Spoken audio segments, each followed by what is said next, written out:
Hi friends, welcome to channel.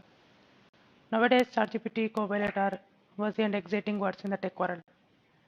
In this video, let's see how GitHub Copilot works within VS Code with an example. I'm in VS Code, just create one test.js. Uh, just need to add a comment what we are looking for.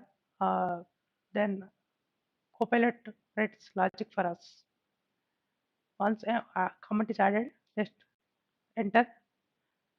Then it will automatically show up and just press a tab, then tab, enter,